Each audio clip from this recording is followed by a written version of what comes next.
Hello there and a warm welcome to this edition of the Citizens Chat Show, streaming on YouTube at Civic Space TV.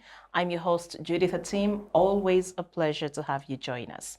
Today on the show, we are making sense of Uganda's national budget for the financial year 2025-2026, whose theme is full monetization of the Ugandan economy through commercial agriculture, industrialization, expanding and broadening services, digital transformation, and market access. And to make sense of this budget for this year, I am joined by, from my immediate left, Dr. Robert Ojambo, who is the head of the History Department at Chambogo University. A warm welcome, Dr. Ojambo. Thank you, Judith. And also, after a very, very long time, we're very happy to have with us Honorable Alice Alaso, seasoned politician, three-time legislator in the 8th, 9th, and the 10th Parliament. A warm welcome, Honorable. Thank you very much, Judith. I'm really happy to be back here. We're happy to see you. And we also have, as always, Mr. Joseph Ocheno, political commentator and UPC ideologue. A pleasure having you on the show, Joseph. It's a pleasure being here. I really was looking forward to coming. I'm sorry I got slightly delayed, but must be also on record that our fantastic sister Alice was the first-time person to arrive here, and I caused the slight delay. But of course, Alice, I was definitely always looking forward to seeing you because you're really one of the lead role models in our community, in our country, Uganda, particularly amongst the women and girl children. And may you continue. Thank you. Thank you, Joseph. And last but not least, as always, again, we're happy to have with us retired Major Awich Pola, who is the Director for External Relations at the NRM Secretariat. He's also an advocate of the High Court. A warm welcome and a pleasure to have you on the show, Major. Thank you so much, and greetings to our He's another role model. and greetings from the mighty and Well, thank you to all of you. So just very quickly, and I know a lot of you watching always say you're not happy with us checking our phones, but these are exceptional circumstances. This budget is about, when you read the document, it's more than 300 pages. And definitely we're not going to go through everything, but we also have to make reference, of course, to our phones and check a few things here and there. So you'll just bear with us. So the amount of money or the resource envelope that the government of Uganda needs to run the country in the financial year 2025-2026, which of course starts on the 1st July this year, is 72 trillion shillings. That's approximately 20 billion US dollars. And the government expects to generate 60% of this money, which is equivalent to 37.2 trillion shillings, to come from domestic revenue, that is through the taxes that the Uganda Revenue Authority will collect from the citizens of Uganda. And the remaining 40% is to be financed through borrowing and grants. Also, the government has outlined its key priorities for the financial year coming ahead and the medium term in line with the National Development Plan 4. So also worth noting is that this coming financial year is the first year of implementing the NDP 4, which emphasizes sustainable industrialization, inclusive growth, employment, and wealth creation. So the budget priorities have also been aligned to the 4 anchor areas, or the ATMS, and the enablers for growing the economy tenfold before 2040. And these 4 anchor areas include 1, agro-industrial development, 2, tourism development, 3, mineral-based industrial development, including oil and gas, 4 is science, technology, and innovation, including ICT, knowledge economy, and the creatives, which are multipliers for, a qualitative leap in growth. So, of course, we need to understand, one of the things we are asking when you're looking at this budget and the figures that we have is that, does this make sense? Is it sustainable? Just how realistic are these figures? Because the government has an ambitious objective as well to increase Uganda's GDP tenfold from about $53 billion in 2023-2024 to $500 billion by 2030. So one of the central questions we shall be asking is, how realistic is this? Is it too ambitious a target for Uganda? But also, more importantly, I want to take us back a year ago when the president made the State of the Nation address in 2024. One of the issues he highlighted was corruption, which had to be fought, and he particularly singled out the Ministry of Finance at that time. Last year, we had the core agenda, last-minute figures being smuggled into the budget, which caused quite an uproar among a section of Ugandans. And there were, of course, lots of questions. Is this another avenue through which legislators are, abusing their positions to actually get a slice of the cake from the national budget for their personal selfish interests? So to take us through, I'm going to start, of course, with you, Honorable Ali Salaso. You've been in Parliament 3 times, 15 years. You've been through all these budget cycles and processes. You understand what happens the months before we get to a day when the national budget is read. Could you just take us through what used to happen during your times and what you see happening today, and just try to draw some parallels and maybe help us make sense of this whole process? Thank you, Judith. When I think about the budget, it doesn't really start with what I hear being read. I think I just have very fond memories of when I was a very little girl. And my father would bring out his radio and put there. And literally everybody would be called. Today they are reading the budget. It was a big do. And my father, a retired teacher, would explain to us how the price of salt, how the salary increase, how, And so even when I grew up and joined politics, I used to understand the budget process as a very, very important process. In fact, I was very pleased to learn that the entire process concludes with an enactment called the Appropriation Act. It actually becomes a law. So the cycle begins with consultations with development committees in the villages, and then to the local government process, and then estimates by the ministry, and then parliament committees scrutinize at the back and forth, and then finally you have parliament concluding the process through the Appropriation Act. And over years, so I got to know that it was more about what are the resources that we have and what are the projections of the national expenditure and obligations that the country has.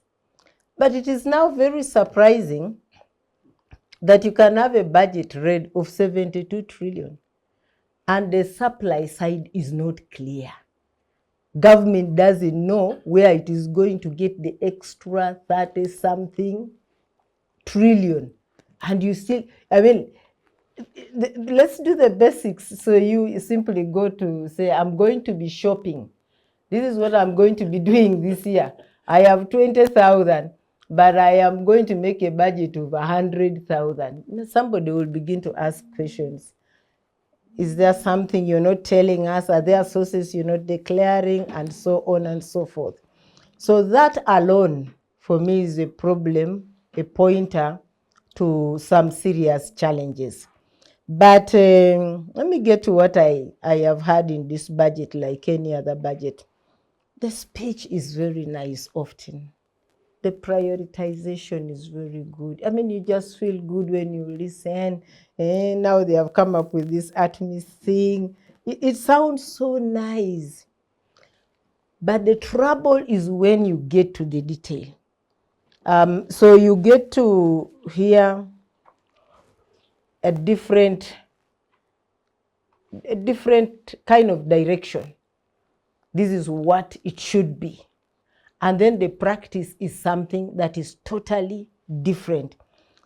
So we are committed to value addition, agro-processing. And then in the same budget, really you are looking out for the demonstrable commitment And all you hear is, unfortunately, we have chopped. They don't say unfortunately, but somehow they have chopped. So it has gone down worse than it was even last year.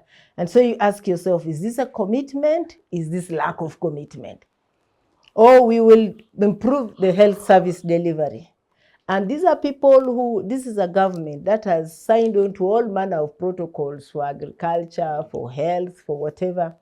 And all you see is that they are not even keeping the bare minimum. But somehow they have said it.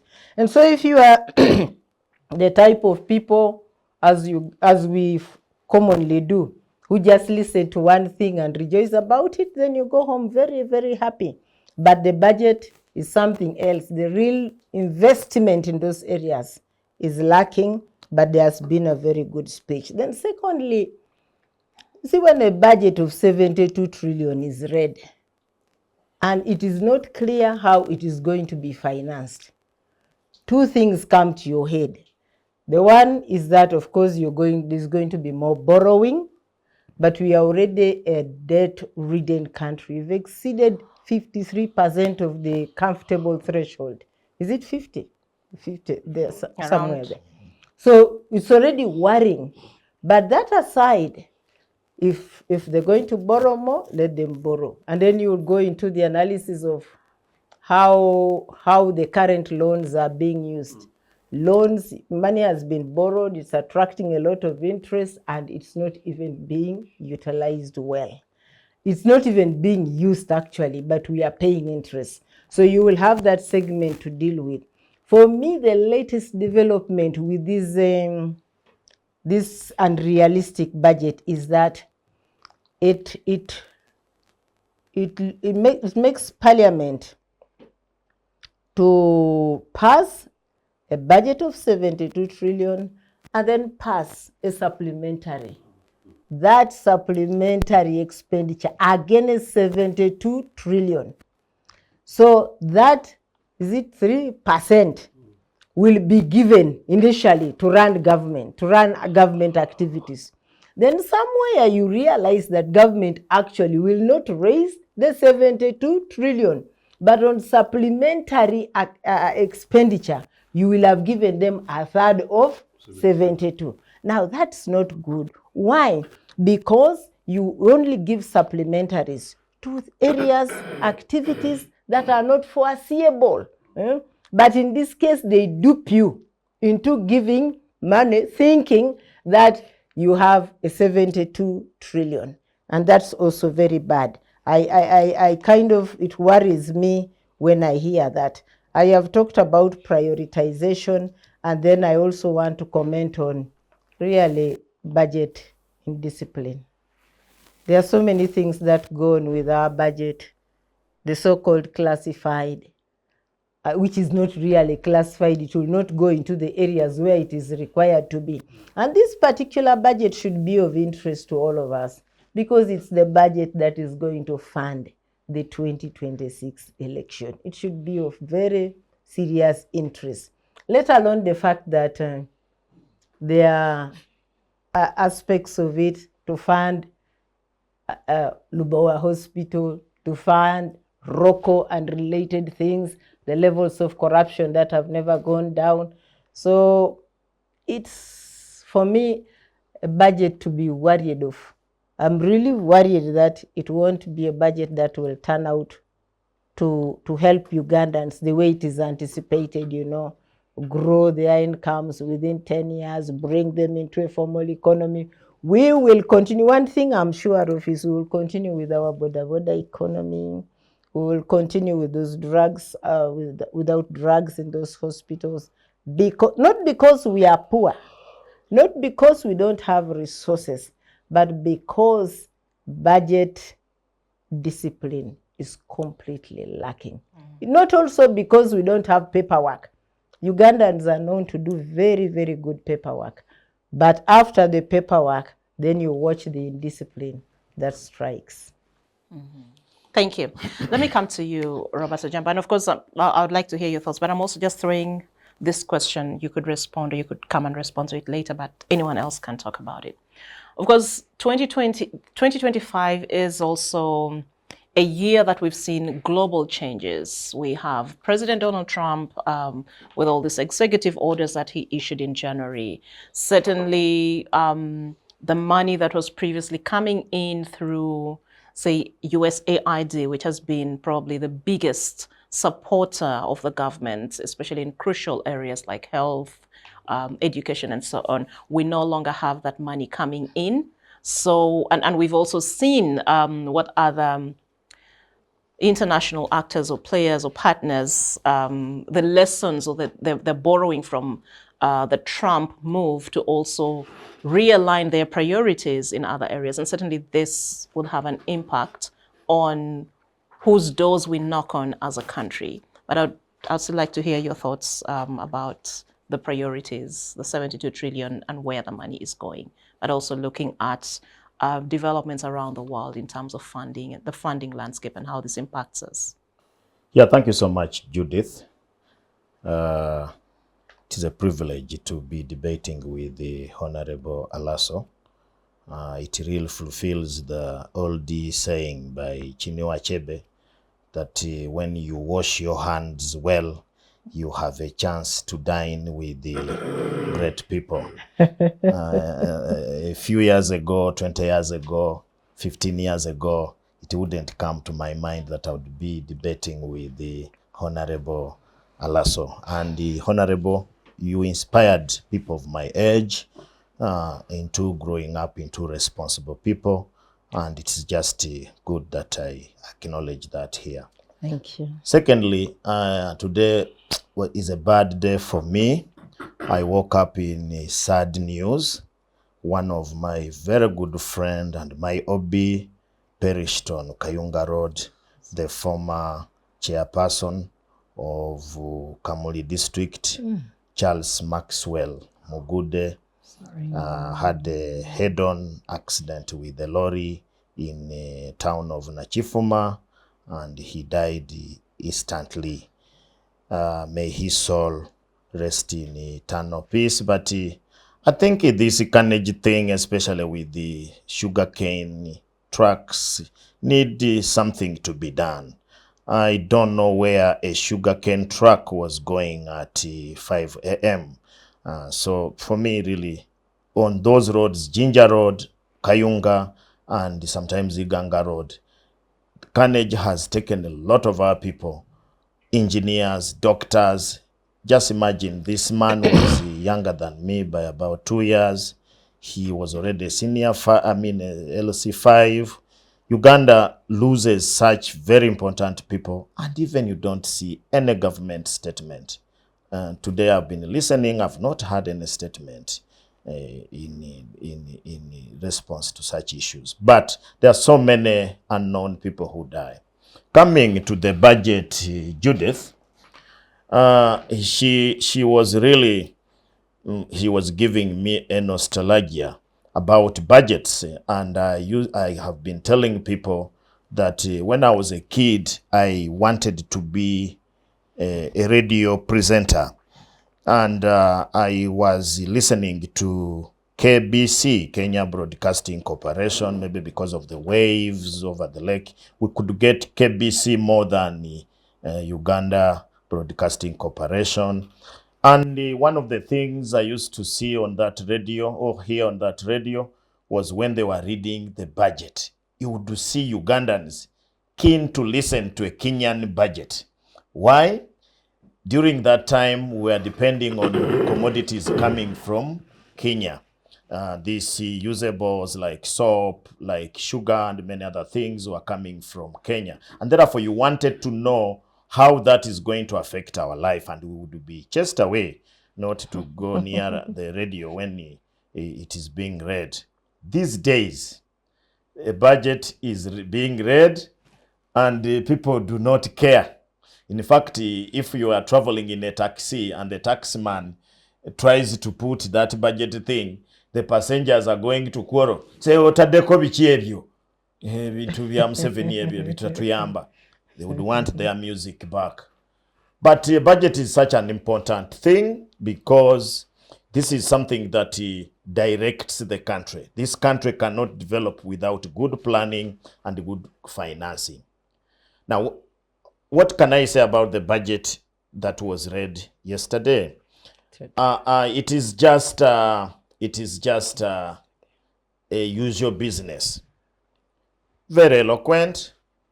It has been read, but is it going to be different in a local man's, woman's life?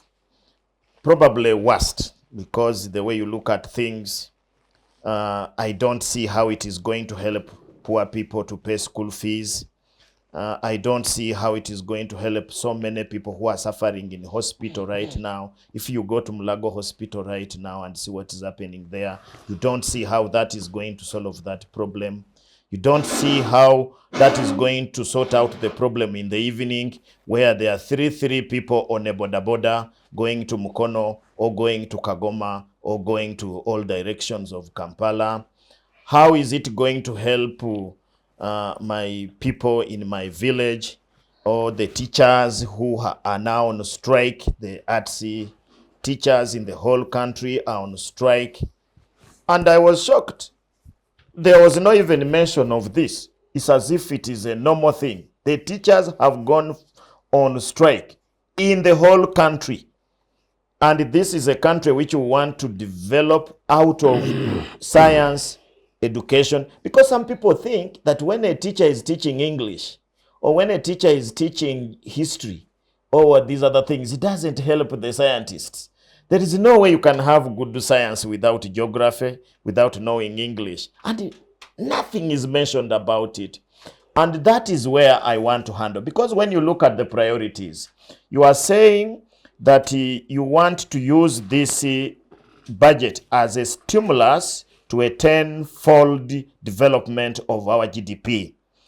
I did economics at HSC. Unfortunately, I got a B. And therefore, I did not qualify to do it at the university, because then you would only do economics at the university if you have gotten an A.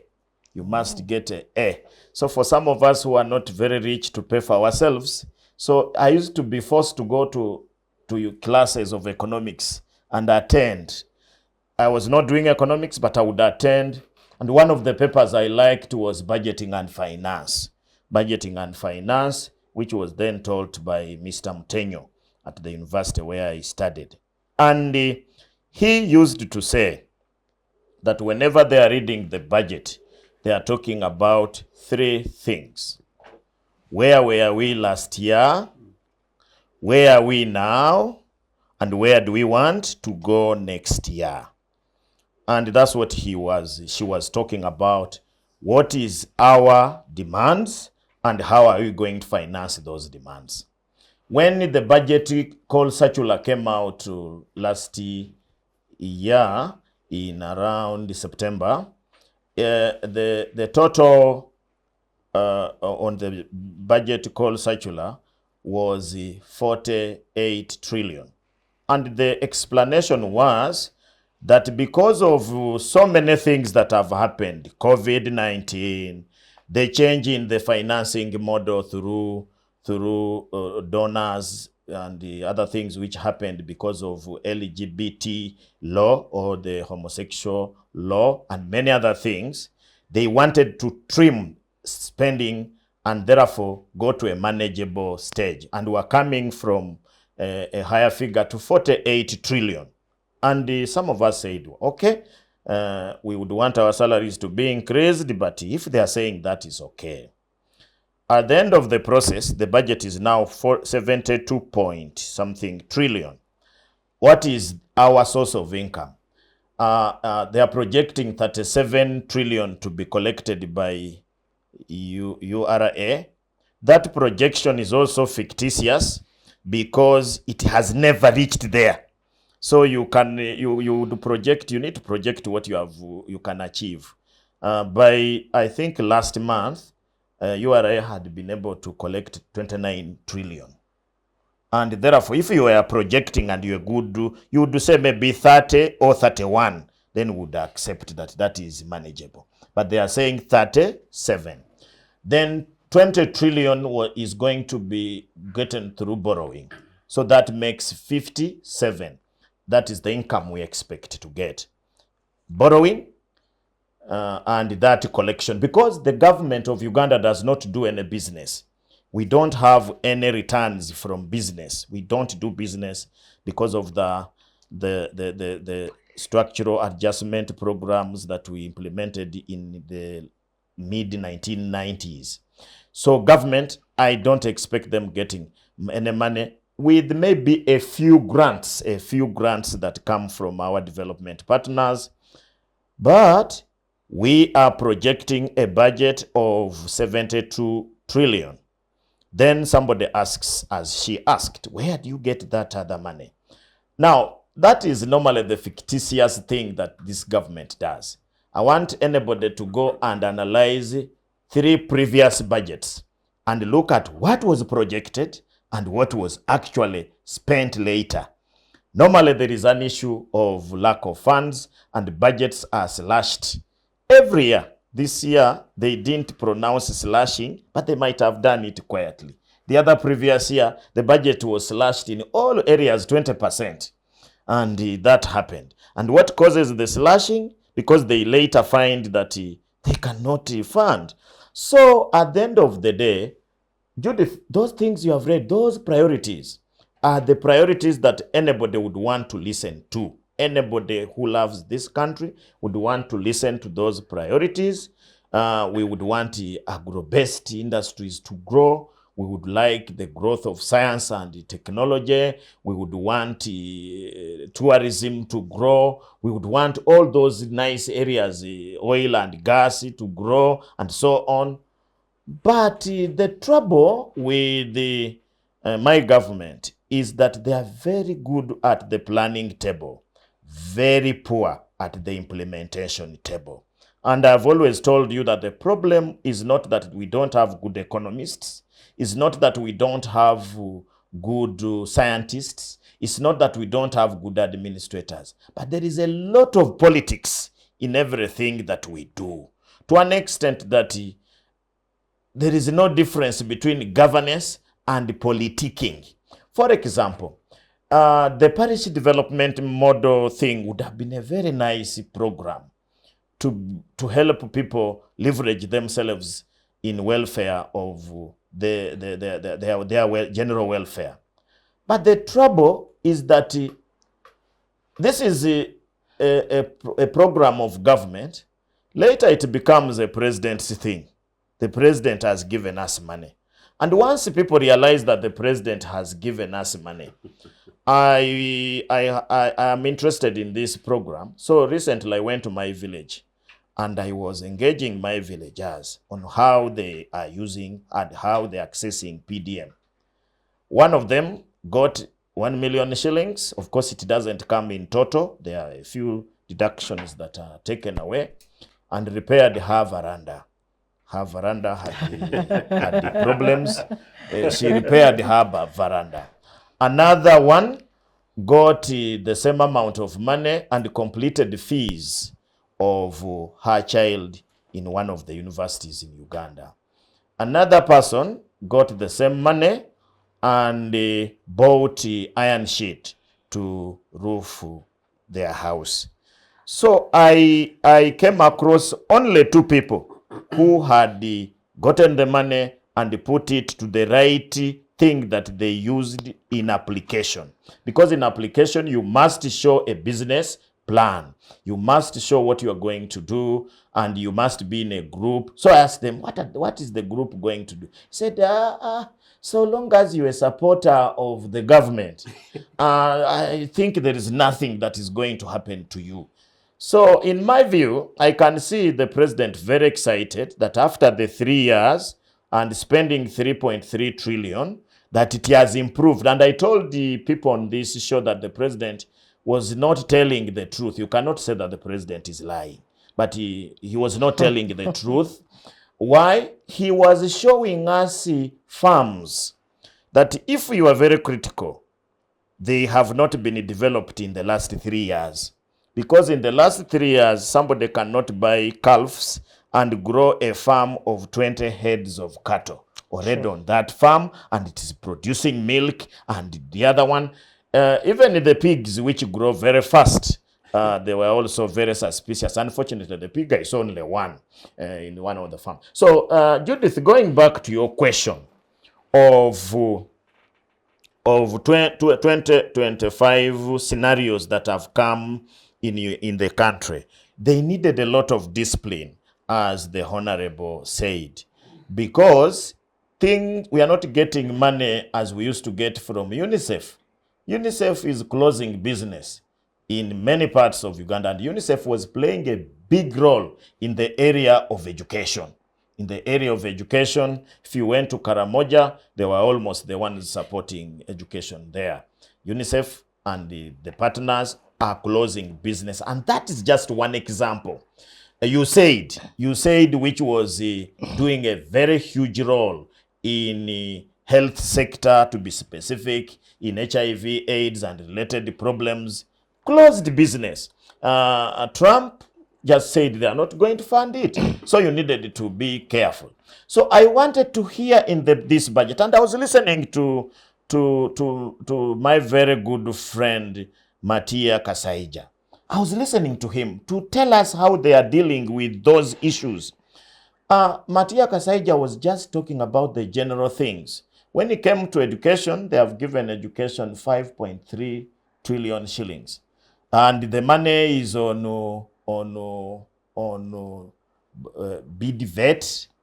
The money is on skilling Ugandan. The money is on that. I did not see how they are fitting in to deal with the problem of these funders who are funding education in many of our rural areas, to show how they are filling that gap. When it came to health, I hear they are buying scanners in all hospitals. And you know it is fictitious, Judith. When you go in these hospitals, there are no CT scans. They are not there. Because of me, I've been in these hospitals, because of you are called here, you are called there. And you have to move with somebody or with the samples to Kampala to do tests, so that you take them back to a doctor to help your person. But the minister was reporting that last year they bought this equipment and distributed to 162 out of the, and I was even wondering, do we have 162 district hospitals? So I heard the Speaker of Parliament was trying to correct him. So I doubt whether what he was reading was even accurate, because the Speaker, I counted, corrected the minister 10 times. And the minister is the one reading, the Speaker is just following, and is the one correcting. So I don't know whether the figures were being given were even correct. And that's why sometimes I say, if some people, for some reason, they have really worked for this country, and they're a little bit fatigued, why don't you leave Musasizi to read the budget? Because Musasizi, this man, by the way, is 82 years.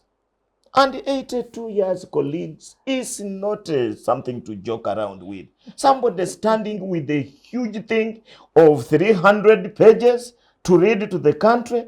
The man, I doubt what he was reading, whether they were accurate, because in many times the Speaker corrected. So to continue with your question, as I finish. I need you to wind up in about a minute. So, Judith, what you forget, 2025 is going to finance 2026 elections. And as my honorable member said, this budget is very, very political. Is very, very political. And the trouble in Uganda is that the politics shadows administration. And once the politics shadows the administration, money does not know politics. Money needs to be handled properly. So there is going to be even more indiscipline than it has been. Therefore, don't be shocked to get a supplementary budget in the first quarter this time. At least they had been coming in the second and the third quarters. Don't be shocked to get a supplementary budget being proposed in the first quarter when they have just started even expending the money. So for me, I think that as a country, we are happy that the budget was read. But is the budget going to change our life? No.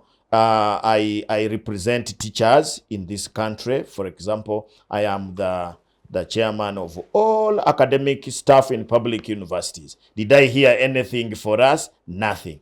Was there something for secondary school teachers? Nothing. Was there something for the general public service? Those days, Honorable, at least you used to increase salary by 5% to cater for inflation. Thank These you. days, nothing. Thank you, Dr. Jambo. Let me move to you, Joseph. But again, before that, just for clarity, while you were talking, Dr. Jambo, I was again going through this speech. There's also a lot on my phone. So just to read something that the minister said, the finance minister said in his conclusion while he was reading the budget speech, he said, in conclusion, Uganda's economy has taken off, okay?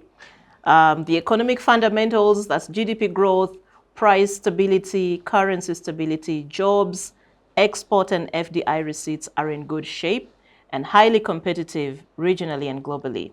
We have met the criteria for graduation from the category of LDCs, okay? Poverty and inequality have reduced significantly.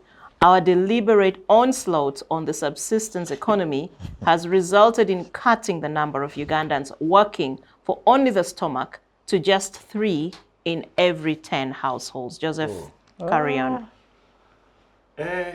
We are doing well. That is the minister whom Robert thought was too tired at 82. But that is also the minister in whose backyard I'm told some Mabati flew in. So maybe sometimes when the Mabati in the backyard is making a lot of noise, sometimes the guy ceases to pay definite attention. Because just like I think as Alice said, your summary, if read, and I actually really hadn't followed that, as I said, it is Mr. Museveni's State of the Nation address last week that for the first time in a very long time, I spent over 10 minutes, possibly 12 to 15 minutes listening. I had stopped doing it because it's extremely traumatizing. Likewise, with the budget speeches, I become very, very impatient. But I become impatient in part because I have the relative privilege of having listened to budget speeches of the 80s and having listened to budget speeches around the world and country and State of the Nation addresses around the world. But also that when I go back and look at what we are discussing, like the other week we were talking about the state of the nation. Today we're talking about the state of our pockets as a family unit over a 12-month period. The conversation should be about how we're going to sustain ourselves between today and the next 12 months, and how much we expect from our tea, our coffee, and how much we expect usually from those neighbors who throw bananas over the fence, inclusive, and then how we are going to desperately fill in the gaps. If that is the case really over a 12-month period in a nation state, I will deliberately take us back to independence. That what nation states should do as a family unit over a 12-month period. You look at all this and then say, look, where do I want to be in the next 12 months? Now, those rosy pictures by Mr. Kasaija are rather impressive, if they were, but we've been going through all this. I saw a deliberate effort at independence where they said that, look, this is where we are. How many schools have we got? How many hospitals have we got? What stretch of road have we got? What is the level of industrial development? And up and including, how many Africans, meaning we indigenous Ugandans, are net actively involved in the economy. What are we going to do over the next 12 months? That's what governments do over the next 12 months. But it's also true that although you're looking at a 12-month period, you give projections, say that, look, this is what we're going to do and what we may be able to do over the next 12 months. But because we're a family that is growing, these are our projections that we should be able to be at point X in 5 years' time, or definitely point Z in 10 years. I saw a deliberate effort, and with it, a situation in which at independence, only 12% of indigenous Ugandans, Africans, were involved as contributors as part of the GDP at independence, 9th October. The deliberate government effort made that figure on Independence Day 1965, 3 years, to be 35%. I've talked about this figure before, but I'll then bring you back to where we are, Judy. Like Robert and my other colleague Alice said, when now I take myself to Nagongera and I listen and I watch some of the things that has been placed, I don't know what aspect of the budget has touched anybody in Nagongera. Because if you've not talked qualitatively about education in a manner in which it will affect an average family, an average school, an average community in my Tororo, or indeed in Bukedia, or perhaps somewhere in Serere, we're talking 5 figures. Now, the shocking thing is that the reference you made to the URA, those are actually projections. These are estimates. There's no guarantee that the URA would be able to collect this money. Now, I don't know what economics it is, Comrade Awij, that you know that you're actually going to collect, or what you own is 35 trillion. And you deliberately decide that, look, somewhere, somehow, I'm going to spend 70 trillion. It just does not make sense. So, Joseph, if I may, just I'm just reading the financing strategy here, Yes. and they outline about four things. Below is the financing strategy for next financial year: improving tax administration to raise an additional 1.89 trillion, introduction of new tax measures to increase domestic revenue, that's by 538.6 billion. Rationalizing tax exemptions to eliminate inefficient ones that do not support industrial policy. The fourth one is repurposing resources in the budget for financial year 2024-25 from less productive to high impact areas in line with the tenfold growth strategy. Number 5 is mobilizing more concessional financing from international financial institutions such as the World Bank, IMF, African Development Bank, Islamic Development Bank, Badea, etc. And number 6 is mobilizing development finance from other innovative sources, including public-private partnerships, climate finance, private equity, Sukuk bonds, Panda bond, diaspora bonds, etc. So I think probably number 2 is what perhaps a lot of Ugandans would be more concerned with, that new tax measures for increasing domestic revenue. But again, I just wanted to just highlight this and bring it to your attention. Those are actually very interesting, and unfortunately, part of the conversation is, and we don't want to patronize, that if you list all those ones and we have a genuinely national conversation, people up to and including people taking their malua down Mukura should be able to appreciate these things if we localize the languages. And all those are relevant. But when you go into the details, like Ali said, you realize how utopian a conversation you're having, and just comes back to the same thing, that an average guy somewhere in a Bukedia with 10 herds of cattle, a permanent, a fixed 3, 4, 5 acres that they've lived in through their grandparents, things like that. To say that, well, this is what you have, including the little monies that your sister's son once in a while sends you from Kampala, totals to 35, for argument's sake, 3.5 million Uganda shillings per annum. But that somewhere, somehow, you suggest you want to double that, it's neither here nor there. Look, I don't know who advises the political leaders. Part of the concern has been that, I think Mr. Museveni said that last year, that civil servants, and that's what happens in other governments, civil servants, and I've worked with civil servants both at home and abroad, civil servants should be able to advise politicians to say that this is only how much you can do, and by the way, sir, oh madam, I'm afraid this is actually impractical in the application of the ABC, that doesn't happen. I don't know how to advise these guys, but like Robert says, that this is a highly politicized situation.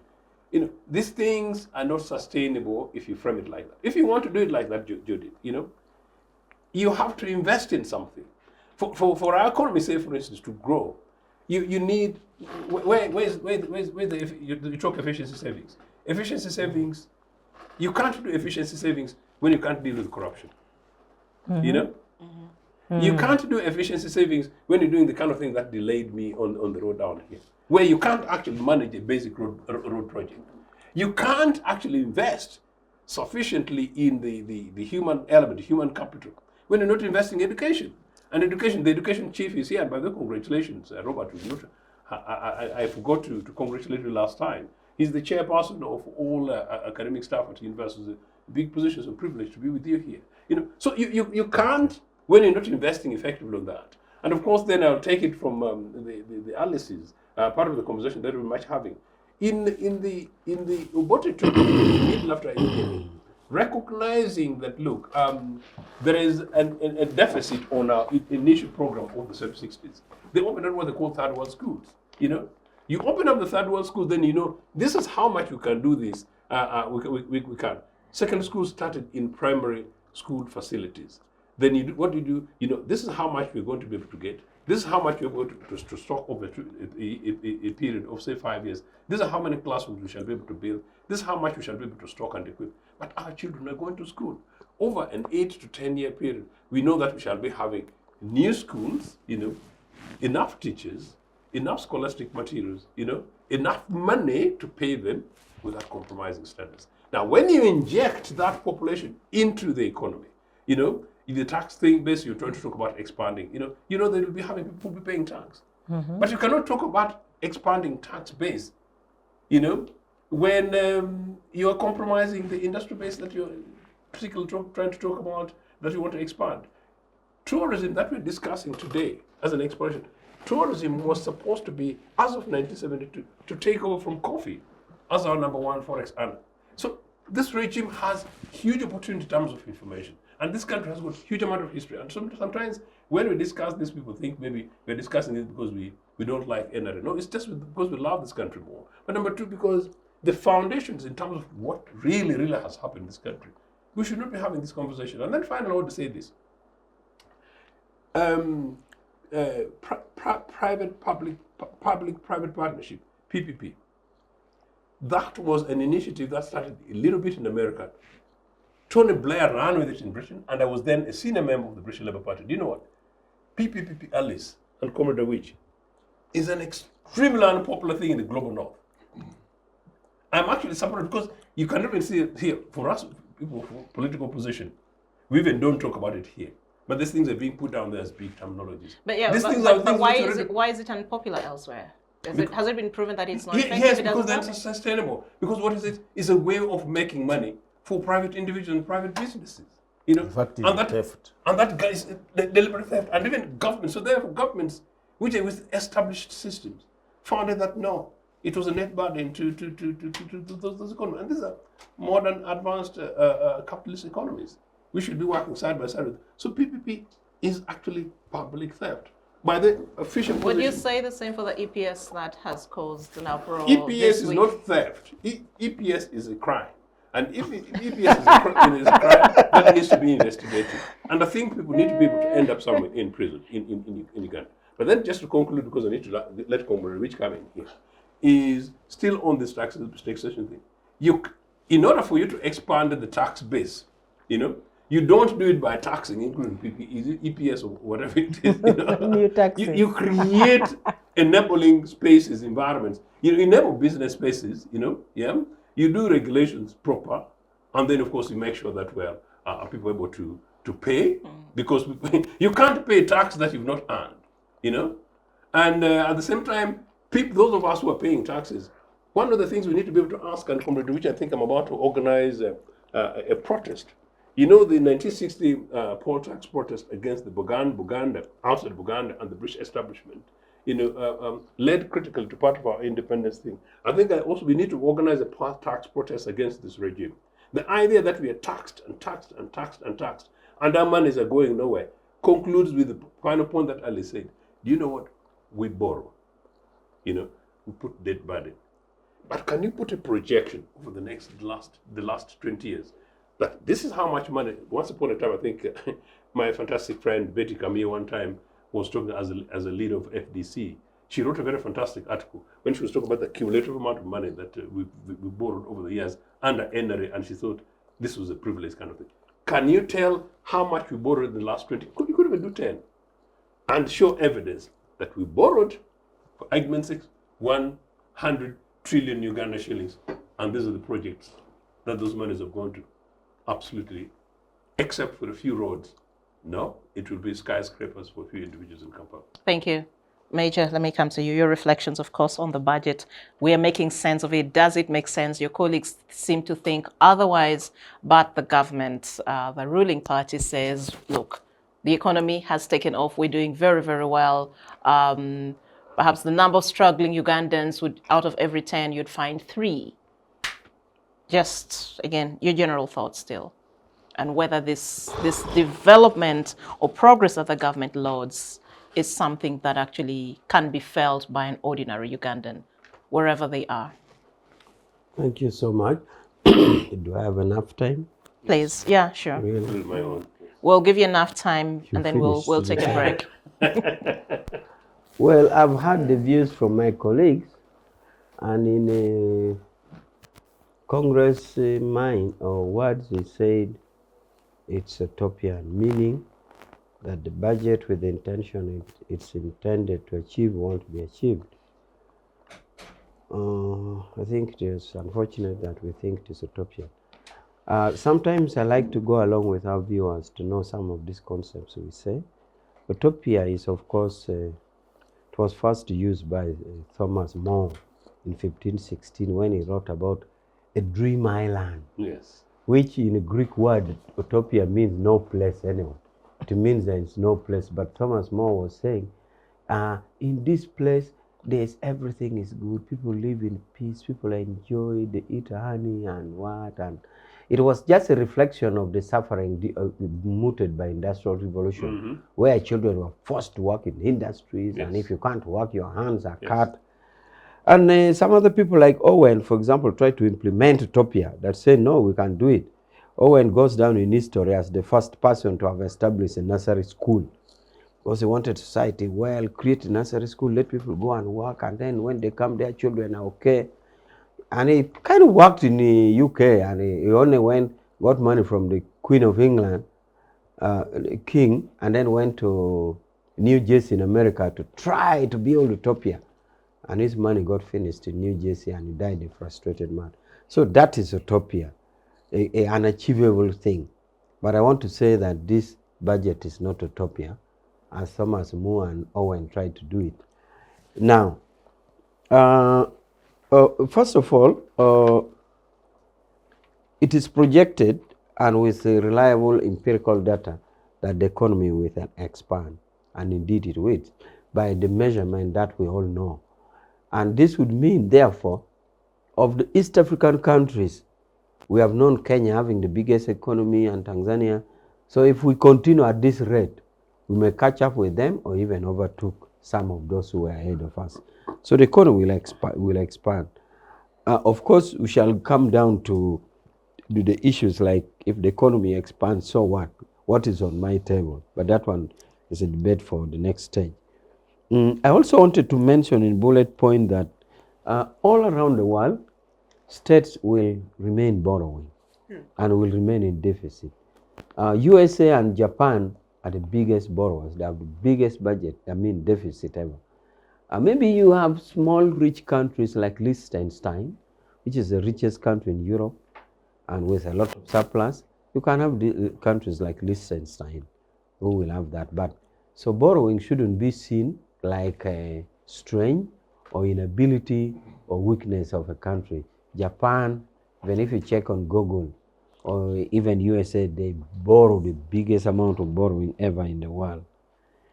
Now, I'm going through bullet points, but also one thing to note is that, of course, by design, taking advantage of the nature, the gift from nature, Uganda, we have food compared to most countries.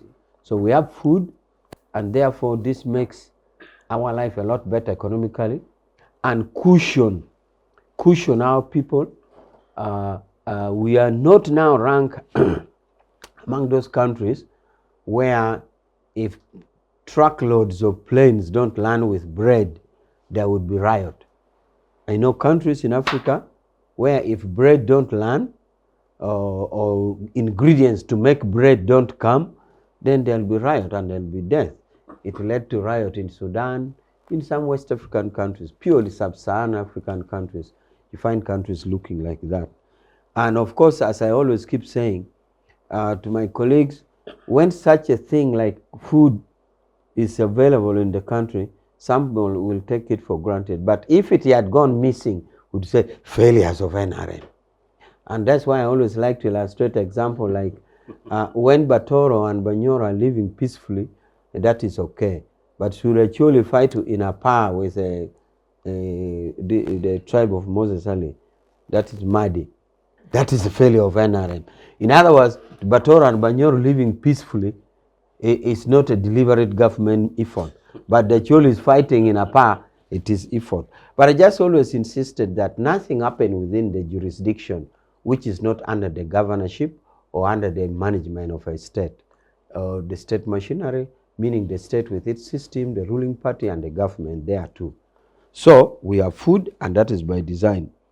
Also, the other comment I wanted to make is that the difference, you ask Honorable Alaso, the difference between budget these days and the other one is that budget used to, the appropriation, like the day they are reading budget today, would nearly be the first time we are hearing. It will sound like a budget proposal and then debate issued. But these days it is the other way. The tail end is more started like this. So what we are reading now is what is a fait accompli, and it is already done. So again, I don't know whether this is a methodology derived from our great thinkers, the World Bank and IMF. I know they have a hand in this, that you know, the other method was wrong, do it this way. I don't think such a deliberate move could not be done without their eye. They have the ambassadors in Bank of Uganda, they have the ambassadors in Ministry of Finance, even in public service, one day they have the ambassadors, where you can't even add a teacher from what is your village? Nagongera. You can't add a teacher on the payroll because there's a white person in public service which controls the payroll of all the public service. So I think it was just worth mentioning for the citizens to know that, unlike in the past, this is now what it happen, how it happens. On the issue of foreign currency dropping, I think it started even before Trump, especially after the passing of our homosexuality bill, which I really didn't like the way, I've said it again, how the legislator had framed it. I personally thought that we handled it carelessly, could have achieved the objective without necessarily causing war. For example, my opinion is that if the bill had read like Family Protection Act or Family Protection Bill or Child Protection Bill, appropriate to Family Protection Bill, and you put in place the ingredients, we wouldn't have raised the dust that we raise around the world. But whatever it is, the bill was so popular that even in our polarized parliament, where you bring food and the opposition will oppose that we don't want the food. But for once, this bill came and it was a unified position. So I wish our colleagues around the world had seen that. Why is it that this parliament, which can even refuse food, for once they have come together on this bill? What is so special with this bill that all of them came together? But anyway, they decided to rule against us. They refuse even food. Yeah, they decided to rule against us. The evidence on that is very thin. I'm telling you, that's on the high side. I will conclude on the state of the economy by mentioning my bullet point. Now, on the issue of teachers, Professor Robert talked about it. We had queried it even at the party level, if our rationale and approach was good, because our party chairman was so firm on this, because he thinks that it's the only way of developing the country through the science education. But we managed to convince us that it's a progressive realization. It is a step-by-step progressive realization, so that we start with science teachers and then we shall go to art teachers. And I think the contention was that I'm teaching geography, which completely complements physics and chemistry. A child comes out in a holistic development. How do you leave me out? How do you leave me out? Are you going to learn chemistry in Runyankole or in Lange? No, you're going to learn chemistry in English. So But he convinced us that this was a progressive realization. So how progressive and fast it is yet to be known. But still, you can see that we are having such a contradiction, like the teachers going on strike. On the issue of supplementary, really supplementary by definition should be on unforeseeable thing, like a rain has come or refugee status or something, a disaster. But these days it looks like we really pass supplementary on things that you could have planned, even others that you could have put in the budget, including salary. So it is unfortunate. I wish we come closer, nearer to it, and so that we get it done. We should therefore be, I agree with the voices that call for discipline on supplementary provision. In fact, these days it's not only supplementary, then you have a core agenda, a core agenda meaning that even on that supplementary, this list was left. Yes. Meaning that you have passed this supplementary, then by the way, there's this list, add on that list. That is what they said, a core agenda. So it becomes a little clumsy. And I think possibly we'll take it up at party level and also talk about it and make it a lot disciplined. Now, all in all, the economy is projected to develop. And don't doubt the 82 years of the minister. I know the minister is very competent. In any case, the minister first learned economics from the same classroom I went to. You know, he's an OB of the Great Intare School. So the national problem. Which year was that? Matia, incidentally, I've been chairman all boys, so I know all the years they went to. Okay. Matia finished in 64. You can imagine. Matia was in the same class with the Minister of Industry. What is it? 2 years after Uganda got independence. Who is Economics the might current have even minister of been different. the current? Yeah, Listen to this yeah. history. Listen to this history. May help you and the viewers pace up a lot of things. Matthias finished 64 in Tare and went to Dar es Salaam University for BCom. And when they went, there were two, him and Mwebesa, the current Minister of Industry. They were same class, OBs of Intare. But guess who they meet in Nairobi? Cecilia Gwal. So the three of them did BCom in Nairobi. In Nairobi, not Dar es Salaam. No, because by then the East African University, Makere was taking education and medicine. Nairobi was engineering and commerce. Dar es Salaam was social science and law. So that was the University of East Africa. So if you wanted engineering, you'd go to Nairobi. You wanted commerce, you'd go to Nairobi. If you wanted medicine in Kenya, you'd come to Uganda, to Makere. That's why the initial doctors in Kenya, they'll tell you about Wandegea, about Makere Kivulu, about, yes. So, don't doubt the OB in his economics, which he learned from the same class I learned. He had not written so many things. So the economics, I mean, the economy will definitely develop. This project, especially the projection from the oil industry, because we're going to win, a lot of materials are going to be involved, the construction. But will that oil ever come? No. Just let him. But you know, when you do it and the way GDP is calculated, yes, the buying of the material, the employment of the people, all those activities are generated into monetary terms, and that will be part of what is contributing to the size of the economy. So the economy will greatly develop, and we are sure at some point that it will translate to what we shall have on the table. Well, thank you very much. So we're going to take a break, but when we return, I'd like us to talk a little bit about our debt sustainability. Of course, I'm just reading here our foreign debt or the external debt. As of June 2024, we were at 14.24 billion. That's about 52. Honorable Alaso, you were close to that. About 52.2 trillion.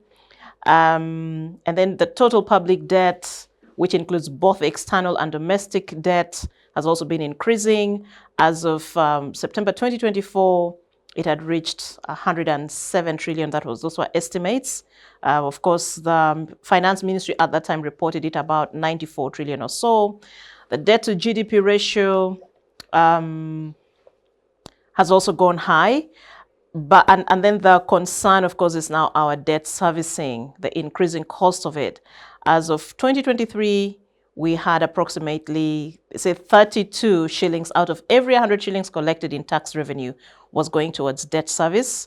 And according to the Bank of Uganda, the projections were that the external debt servicing would account for 35% of GDP in this financial year ending. So, of course, what are the factors that are driving this debt?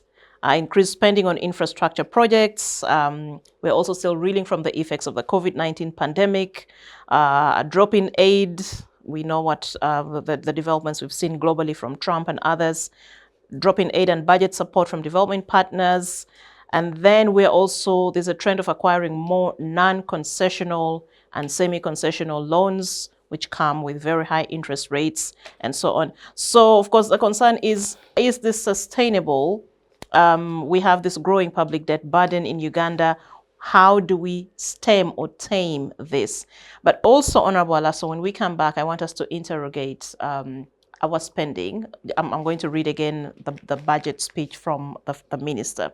When he's talking about the wages and salaries, and then the non-wage bill, which tends to take a very, very large chunk of the money, more than 28 trillion.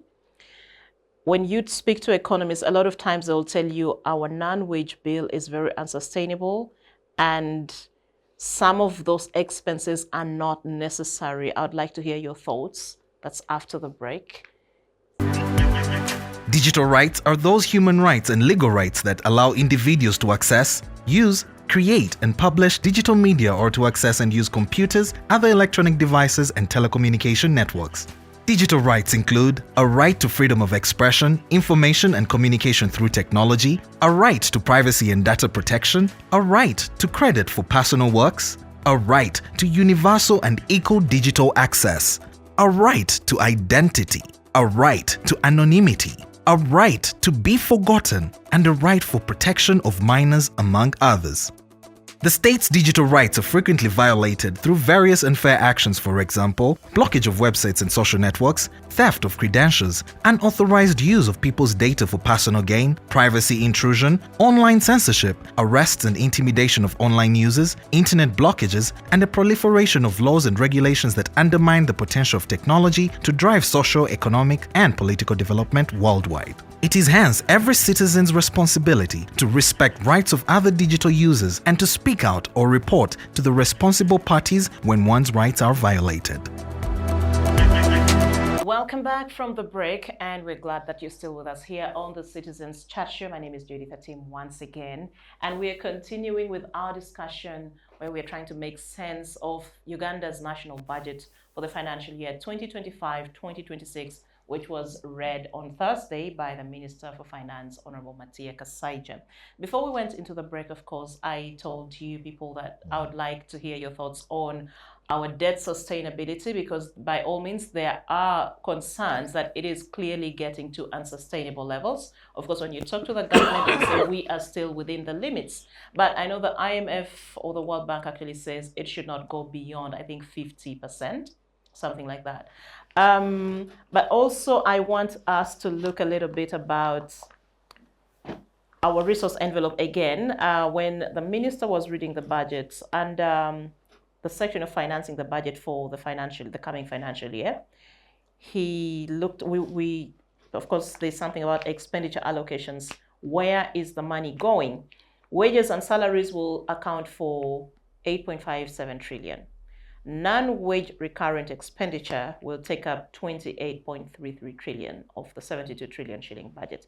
And this non-wage includes operational funds for institutions, financing for all wealth creation funds, financing for science and technology investments, grants for education and health, medicines, maintenance of infrastructure and interest payments, among others. And then there's also development expenditure, which accounts for 18.24 trillion. Domestic debt refinancing will cost 10.03 trillion. Debt amortization will cost us 4.98 trillion.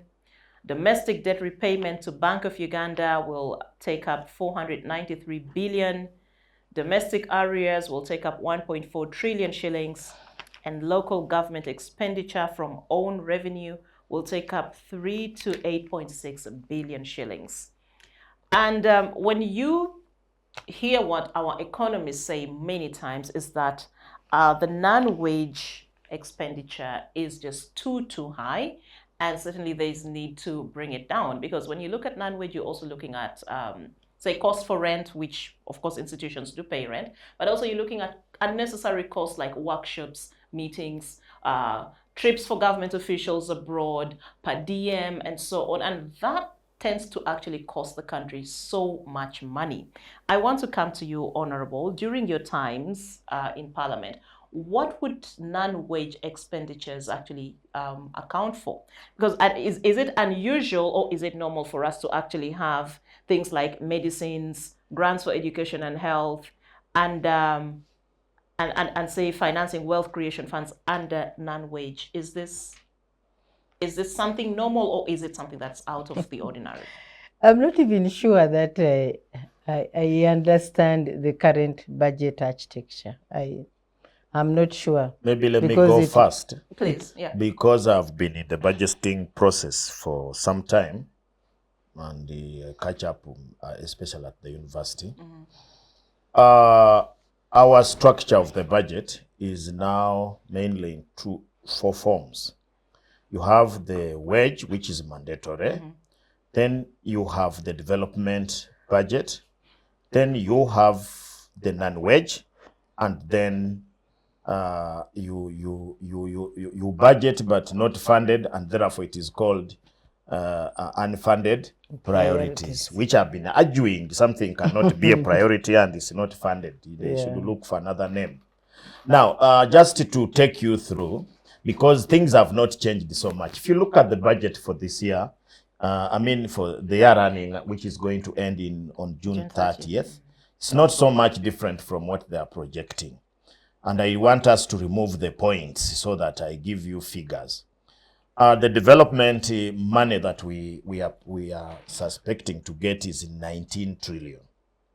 19 trillion. That's what you are reading. 18.8 just round 19 trillion. Now, to implement that 19 trillion, you have a public service of about 308,000 people, which is going to cost us 9 trillion. What you are reading as 8 point something trillion. Now, to facilitate these people's life to be okay, the other one is salary. The 9 trillion is salary, which you pay them per month. But now to facilitate them to do the work, that's where you go now to the non-wage expenditure.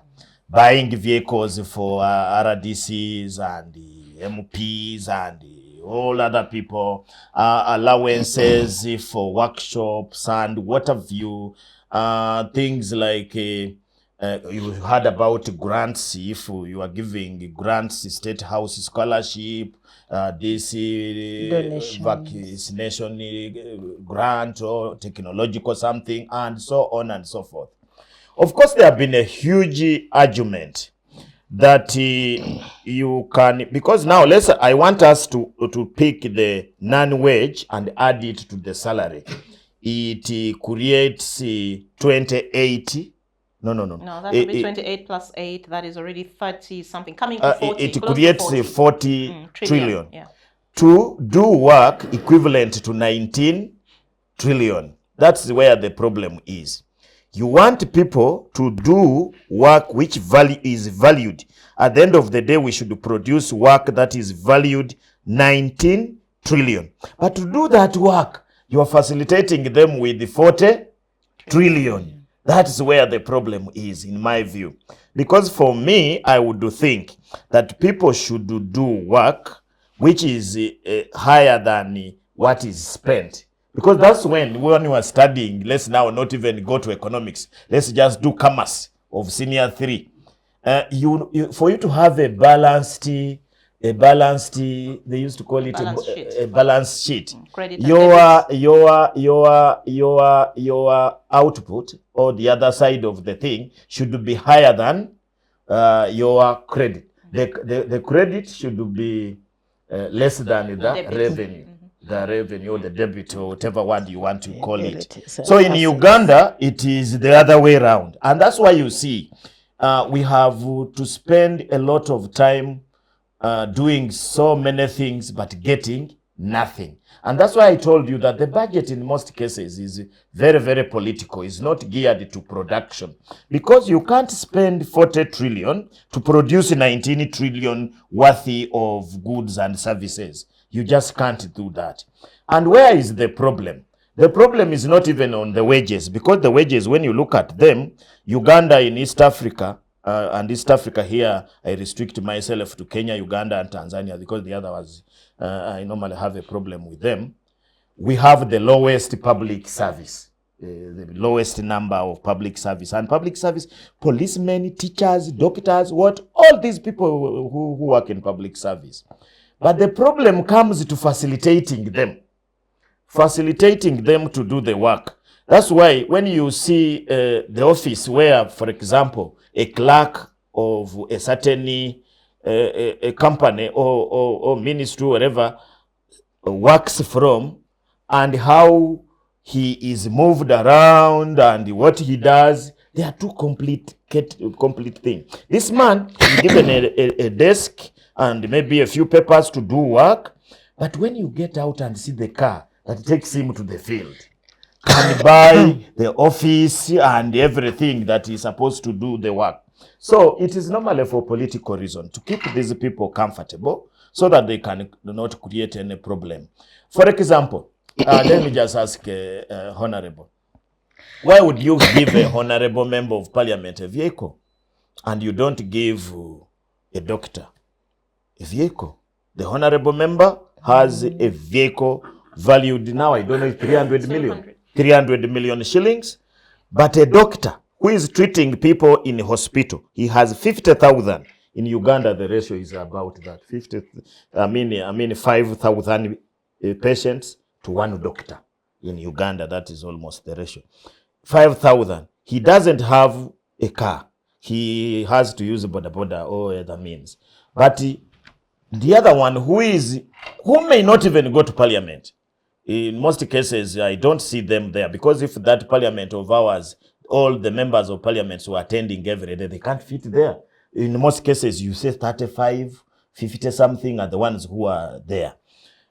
So there is a lot of expenditure on luxuries, and it is intended, Judith, to keep these people comfortable so that they cannot complain that they are producing very little.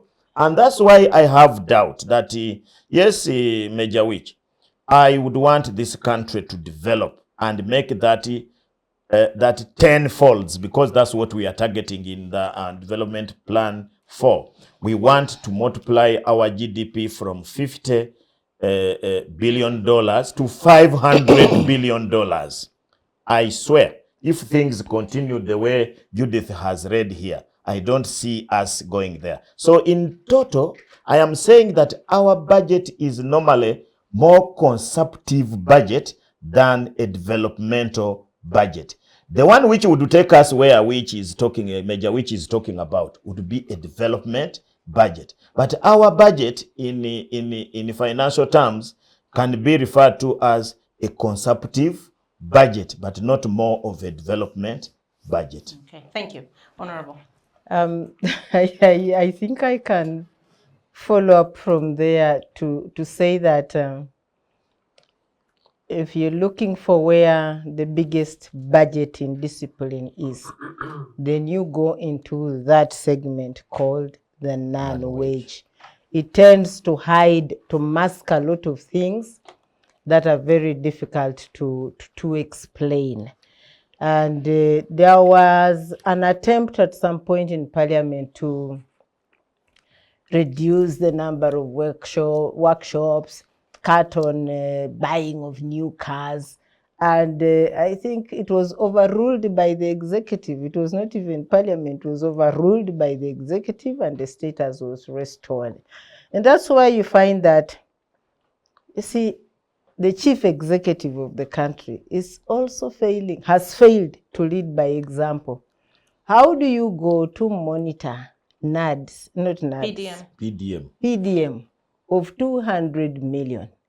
And as he said, the whole government has to shift to that village to monitor 200 million. The whole government, vice president, president, even speaker, parliamentarians, everybody goes there. You know, the cost of monitoring one parish becomes just too much.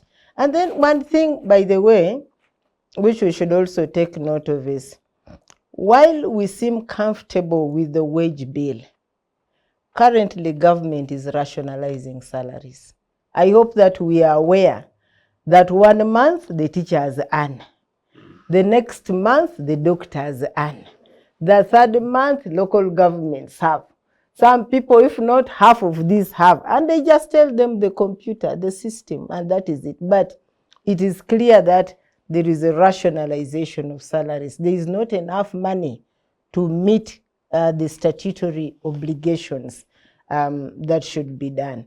And then, of course, it's also in this non-wage that you have all this medical tourism, that the big people can find some medical solace. They can go out of the country instead of fixing the problem of health in the country. So those are that's how I see it. But I'm also thinking, and I agree with him entirely, this kind of budget and that kind of projection of Honorable Matia Kasaija can only be done if we shift the budget and make it productive, the productive segments of the economy, which have been neglected. Agriculture is one of them. The turnaround you would get if people, one, were able to produce food and more than what they consume and are able to sell it, and their markets. I thought I would hear the budget. I thought I would hear them talk about helping farmers to get good markets for their produce, and no, but I didn't hear that. So anyway, because it's unacceptable, those priorities that you read for funding the budget, that somebody continues to think that you create more taxes, new taxes, instead of creating more avenues in order to produce the money that you need. So you're milking a cow, which you simply are not feeding, and that's not helpful. But let me comment on also the debt sustainability issues.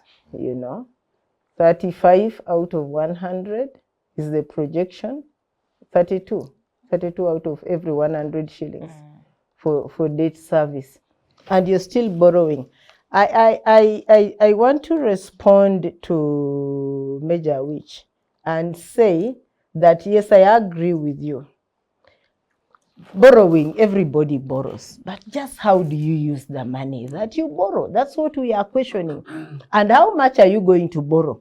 Okay, you are free to borrow, but are you going to borrow until you cannot repay? Actually, just to cut you short, the fallout between Donald Trump and his friend Elon Musk is actually about overspending a bill, the big, beautiful bill that Trump calls, which is, in Elon's opinion, it is just going to let America go into a recession.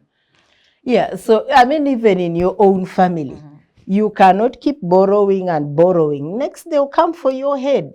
There are stories in this African continent where Chinese have gone for the assets of governments. Zambia. Yes, because of this borrowing. And we won't let government borrow, mortgage everything, mortgage the destiny of our children, mortgage literally everything. We have to express our discomfort on that. And then in terms of prioritization, just what exactly are you borrowing this money for? I know that there was a loan at one point in this country to develop landing sites. You need to go to a landing site called Kagwara and another one called Mulondo, where I come from. And you'll be shocked. There was money borrowed for them, but they only built a small house, less than this room where we are in. And they built that. 10 years ago, when I was still in parliament, they borrowed money. I don't know for what maturity period, I can't remember, to tarmac certain roads. To date, the road Kumi to Serere to Mulondo is not yet tarmacked. And we are paying interest, by the way. We are doing debt, they call it debt service and so on. So how do we utilize that money? prioritization, utilization, servicing, and the amount that you borrow. Those are things that are of serious concern. And lastly, yeah, I feel very bad when people have issues against Trump on matters of not giving USAID money to pay our medical bills. It is wrong for any government worth its name to fail to look after basic things like ARVs and expect Trump to be more concerned. Yeah, you want Trump to be more concerned about your people, your old women, your children than you yourself. When you are running a convoy, yesterday I met the president's convoy at night. I almost cried because they stopped us 30 minutes before he came. And so we were there running fuel in the jam. In most cases, you don't know what is happening. 30 minutes. We were lucky to see one soldier. And then, of course, as usual, everybody began jeering and quarreling and whatever. Then we knew, okay, so the president of the nation is about to pass by. So we must stand at attention and wait from here. I don't know whether people factor in. Well, his 100 vehicles. Yes, and then the thing came, the toilet, the kitchen, the what, and then a fleet of I don't know who, then the soldiers. And I asked myself, at any one trip, how much money is this? And if this money, if just the chief executive, the president, got frugal enough for only one day, like you had proposed anyway, frugal enough, wouldn't that buy us ARVs? So what right do we have to quarrel the Americans if they withdraw the money for ARVs when our own president and then there's this fleet of advisors? Doctor, I saw a certain advisor sitting with a professor and I said, this kind of advisor. I think she's called what? This big one. She's called Full Figure. Here there was a course called Musevenomics or something like that. And Full Figure was here. And then there was a professor of economics there. And I thought, wow, this country. You know, we brought the bar so low that we are not pushing our leaders to be accountable with our finances. And that's unacceptable. Unfortunately, that is what our budget does. It feeds into the life of opulence by those that are in leadership. Extravagance. How can you have all those hundreds of full figure advisors? Who will never advise the president? And we pay salaries, this wage bill. We have to pay salaries for them. Anyway, thank you.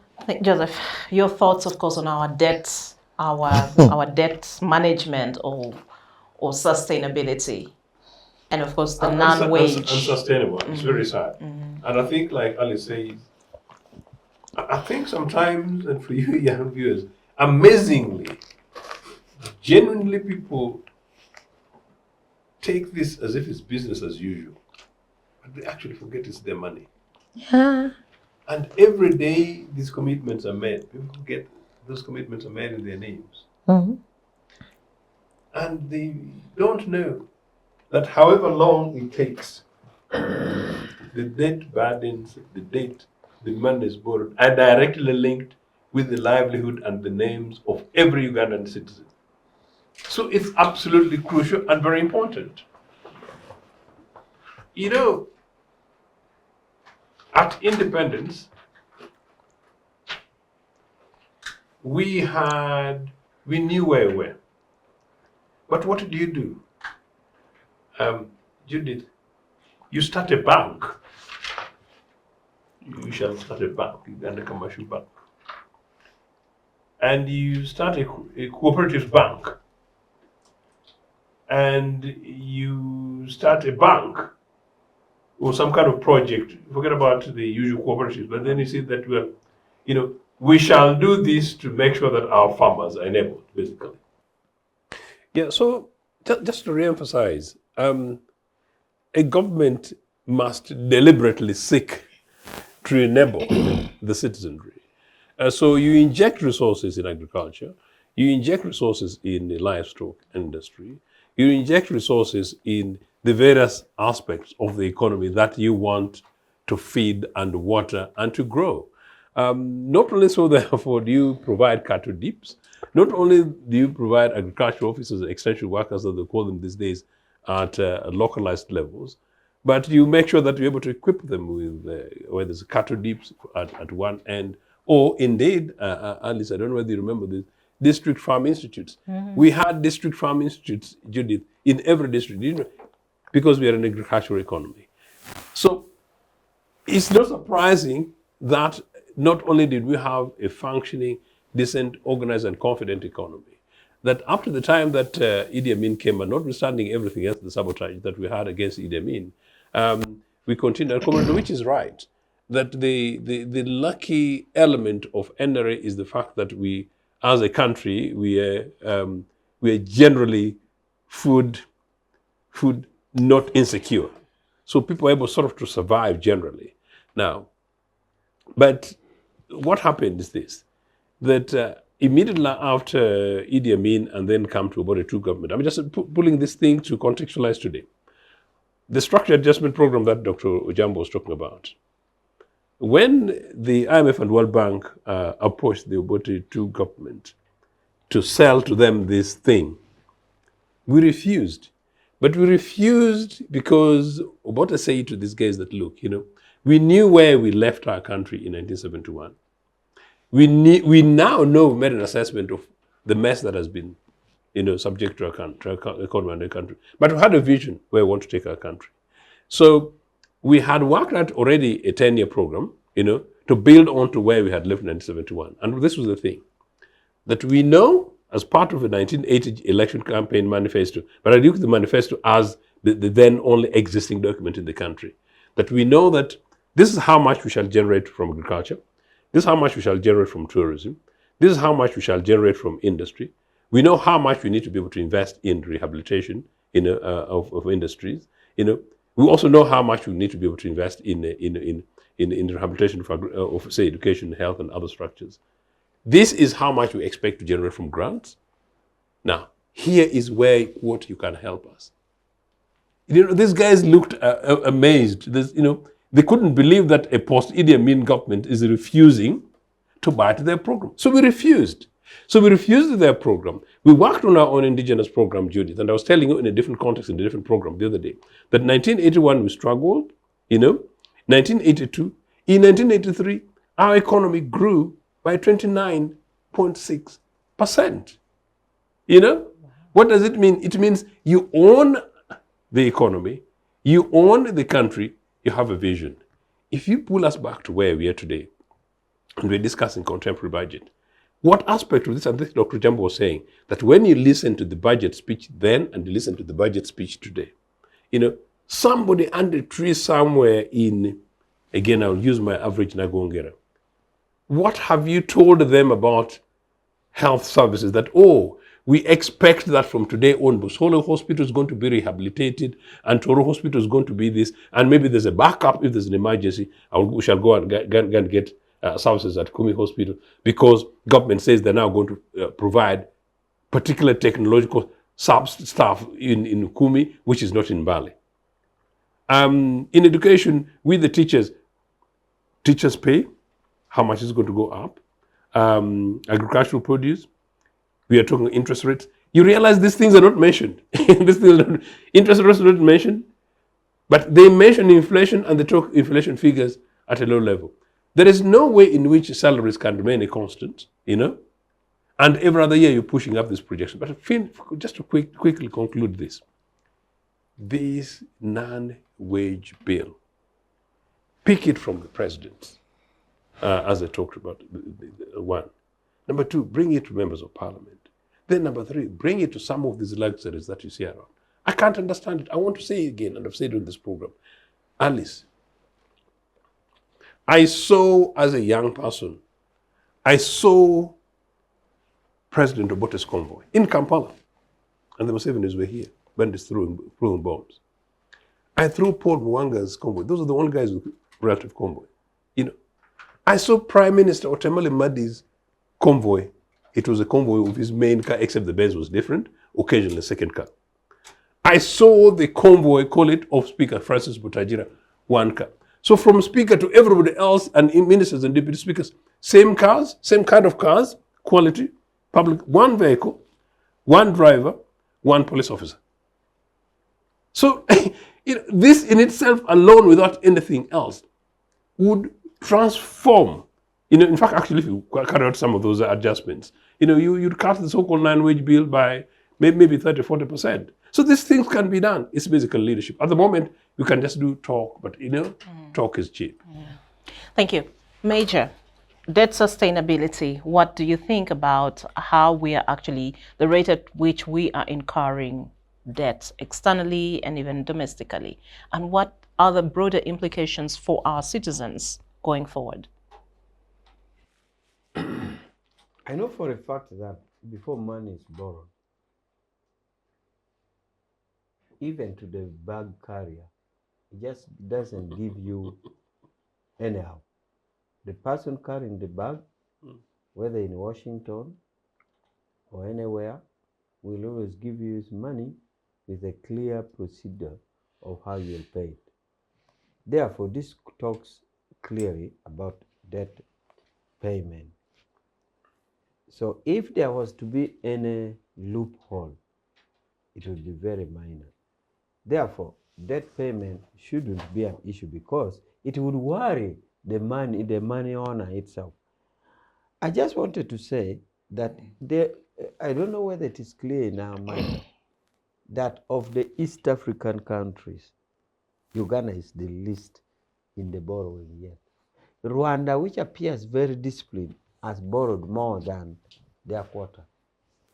Similarly with Kenya and Tanzania, we are still doing very well if you compare in that measurement system. The last time I checked, Professor Robert can tell me otherwise, but we were doing well. Major, just pardon me, but just I think the point of concern is not that we are not doing, but the concern is over the years, the trend is that instead of coming down a little bit, it seems to be going higher and higher. In as much as we might be low in comparative terms regionally, but the numbers are certainly going higher. And the concern is at some point in time, won't we overshoot to a point where it is no longer sustainable? And value for money. Yes. No, I think there is an inbuilt system, including from the borrowers, that controls your limit. There's a percentage on which you can't exceed. So that makes it self-control. Therefore, the fear of overshooting does not arise because it is automatically controlled by a system which says to this percentage, not even the borrower would give you the money anyway. So that is now about how we use it. It is important and it concerns all of us how we use this money. And this may not go to the money owners because in the past we used to have money that we would have supervisors here. We would even see a white person in a Land Cruiser supervising the money. And the fear then was that their facilitation, the salaries, the allowances, the housing, was taking a big chunk of money and repatriating it back in the attempt to supervise. So I think that line was dropped. Now it gives us. But the danger here is that it leaves us with so much discretion that could be subject to abuse. So we should desist from that. But anyhow, much of this money that we are still struggling to pay was used in electricity. The dams here, this dam, the other dam. It took a big chunk. Part of this money was also used in roads. As I've always said, you know that really via roads we have tried, only that again, that monitoring system where we would have a white man to say, this road cost this, now we are costing it ourselves. And that is why there has always been sentiments, true or false, that our cost of road is more expensive than the cost of road in Tanzania. But at least we have had roads. We have had road. You can now move from Sudan through Kitgum, from Kitgum from the border of Sudan in Kitgum, all the way through Oima, Fort Fortal, up to Rwanda on tarmac. You can equally move from Kasese on a tarmac up to Malaba. Either way, our road works and networked, and it is good. So this is part of the big chunk of the money, including the landing sites that we are talking of. But also the landing site opens our eyes for that discretional power now given to us.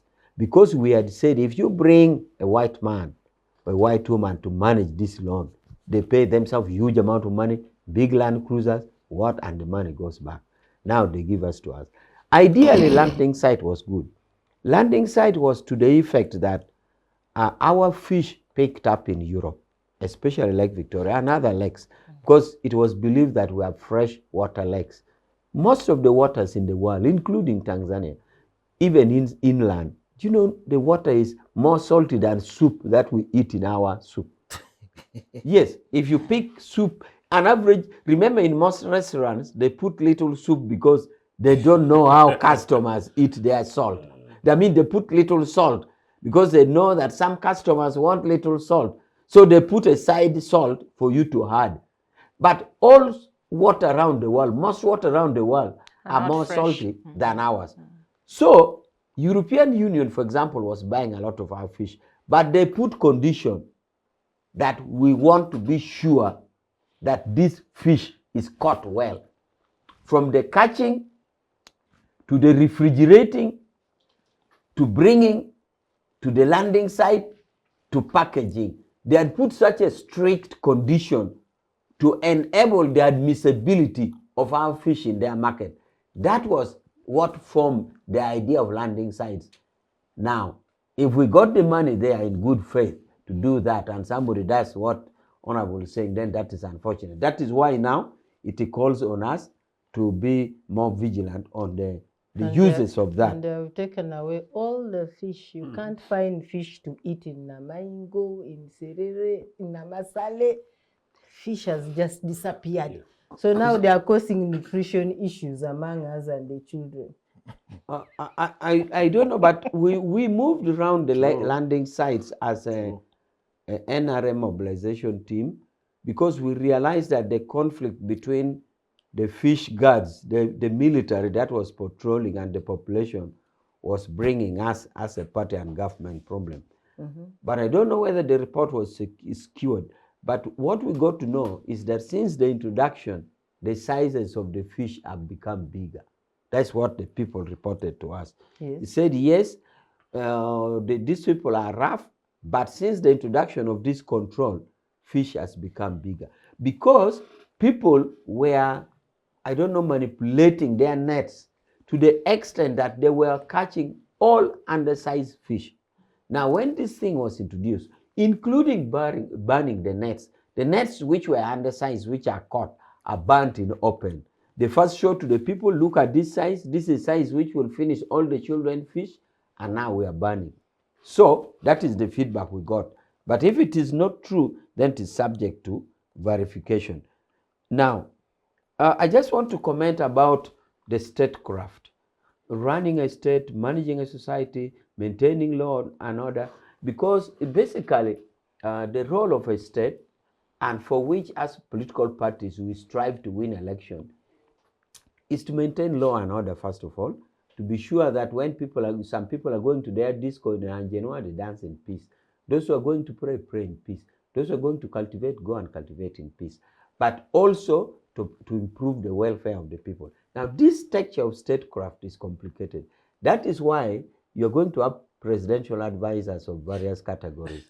Because if you're going to get an advisor from a ghetto, I don't see how you're going to pick somebody from Kololo or from Muyenga to go and advise you on ghetto. So if you're going to advise people, that's why you wouldn't be surprised to get various presidential advisors on various categories. That is statecraft, because they have thematic concerns that measures their capacity. They have thematic concerns. So it shouldn't therefore be surprising in statecraft that, because if you're going for Musevenomics, and in this Musevenomics, the ghetto boys and girls are factored in, then it is also wise that you have the advisor who knows their status, who knows their way of life. Therefore, we shouldn't be surprised about the various categories of presidential advisor. But the maintenance of debt, the debt management, I am even thinking that maybe collectively as Africa, why don't we ask for relief again? When was the last one we got? I remember we were forgiven. Yes. Though it is even a shame that we were forgiven to zero, and from zero we have come back. Yeah. So meaning therefore that for those who forgive, they're even hesitant to forgive now, because they're saying, and it is not more than 20 years, I think, or 25 years. No, it is more than, it is about Civic. 19 years, I think. 19. It was as huge as now, and we were completely forgiven to zero. We have again come up. But I think it is high time that we also ask for another forgiveness. Then we see what to do. But we are controlling it now by its inherent ability not to borrow beyond a certain limit, but also it is us to interrogate ourselves about the discipline, especially after fighting the monitoring control that was. You remember in the past, every loan would come with expatriates. Now they give you, go and do it. But expatriates, the calculation was that lots of money were going to the expatriates. So let's not fear, we shall not exceed, because there's an inbuilt system. Thank you. And I think on that, Joseph, you wanted to say something before I ask you all to just give us your parting shots. No, just a quick one that actually, amazingly, on this HIPIC thing and the debt cancellation thing, it's very interesting coming from Comrade Rich, because I was, Alice, I was part of the campaign for global debt relief in the 90s, at about 2000. And I am sure that I and the UPC contributed to influencing global political networks. And I'm saying that officially because we're part of a global campaign, then London and exile. Why? Because we're saying African countries particularly, who had been burdened by debt. They're burdened by debt through bad lenders, International Monetary Fund and all this kind of stuff, through and with bad borrowers. The majority of those rulers of those countries were then countries that were not democratic and accountable. So interestingly, Comrade, which part of our argument at the time, there was a political element to it, but also a very realistic Africanist element. That look, we have regimes that are not accountable to their people. They've accumulated this debt, and this debt in the name and heads of our citizens. And so therefore, the bad borrowers, and we know those global financial institutions at that time, working with the dictators like the Musevenis and others, to give them money to sweet them. But it's not about sweeting Museveni. It's basically come here and loot. Loan will come and loot. Loan will come and loot. IMF come here and loot. You can see how Comrade Which is now thinks a glorifying thing, because once upon a time we had Bazungu in ministries, but now because they're not there, we think it's progress, but they still control it. It's actually wrong.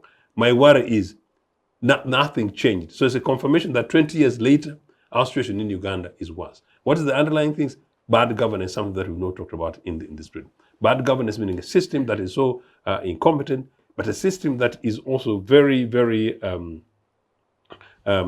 arrogantly full of impunity that they're prepared to basically use and abuse. Look at what they try to do with this road traffic thing.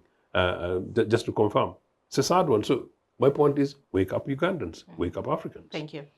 So I think I'll now need to hear your concluding remarks. I'll start with you, Robert, just very quickly. Yeah, thank you so much. As we started this debate, we all agree that a budget is a very important process of any country's development.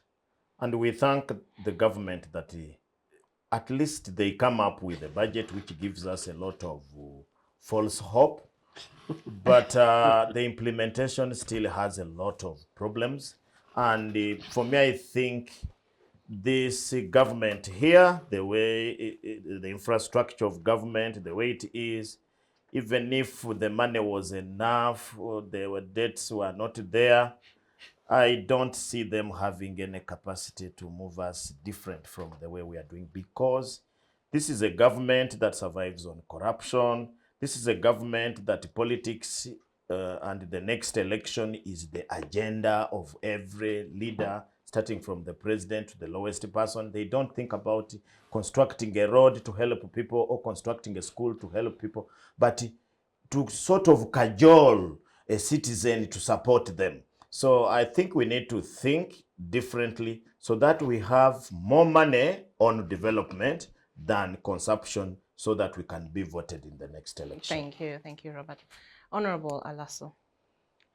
It's very clear to me, and I believe to many Ugandans, that the focus of government is really not to empower the ordinary citizen.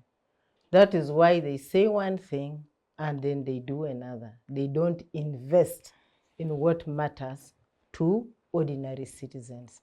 And so again, that brings to play the question, the character of leadership in this country. What are their values and what are their aspirations for the nation? It is impossible to imagine that people who do not have the nation at heart will make a budget and implement it to serve the nation. It's just impossible. It's way out there. It can never happen. The other thing is that administrative infrastructure, you will not expect the priorities to be right. The priorities will always be upside down. The money goes into the wrong things, and that is where we are. We can't hear about intern doctors. We can't hear about more nurses. They will wait for them to go on strike and so on and so forth. They will be there escorting even members of parliament whose names you don't know, but there is a pickup to escort them. Eh? They are entitled to bodyguards, and you don't even know what they have ever said for this country, but they will be doing that. And lastly, one can only hope that the ordinary Ugandans will rise up to the occasion. It is your money. It is your taxes. And if you don't challenge the status, then you continue to lament. These budgets will become rituals. They will not be helping you. There will be a ritual just to say, okay, let the money go and sustain the patronage machine. Thank you, Honorable Alaso. Joseph, very quickly. Citizens just need to rise up and take responsibility, and they need to make sure that they rise up and hold this regime to account. We should be seeing that when budgets do take place, focuses on some of the things like Alice is talking about. So that when we're discussing wages, we talk about possibly the minimum wage, cushioning the bottom end of our economy rather than actually continuing to feed a monster that we seem to be sustaining, but they don't get to the field. I think very quickly, one of the things that needs to be done and the conversation that must be had, this is an election season, one of the reviews, Alice, is not only the size of parliament, the size of politics, but also whether or not we continue to pay legislators this huge amount of money and the privileges that they have, including also some of the privileges, Comrade, which a future UPC government would kill this nonsense that every former prime minister, is entitled to a house. Because some of these are the underlying issues. These guys get a huge amount of privilege. The amount of privilege that, if checked away from corruption that we haven't discussed as part of this budget, it would actually turn around and transform the rural economy. I think Ugandans deserve better. Thank you. Yeah, sure. Major. My closing remark is simple and clear, but I just want to add that on the landing site that I said, the consumers of fish in Europe were wanted to be clear that you don't use even poison. You poison fish and then bring it. So they wanted to ensure that there's clear way of catching the fish by net, not poisoning, up to the airplane. I rest that. Now, on my conclusion, I just want to say that the budget is right. I want to agree with Honorable Alaso that, our sea in the north, the sea is very, very, It's very, understandable. very poor. So we'll put C with H. Now, I want to say that Honorable says Ugandans should continue to challenge. I agree. Challenging is part of freedom of speech. So you keep asking us, especially those in the ruling party and those in government, It is true, it is right and fitting that you challenge, you ask, but of course in a lawful way, not unlawfully, and then we shall give you answers.